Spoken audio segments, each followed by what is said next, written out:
Sa negosyo, hindi pwedeng paupo-upo. Kailangan mong magtrabaho.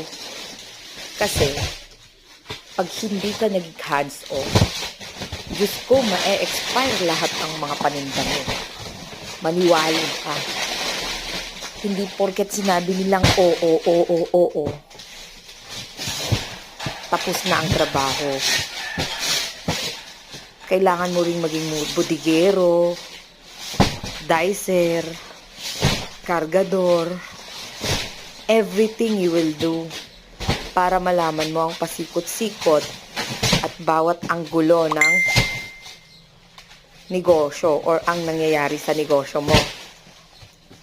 See?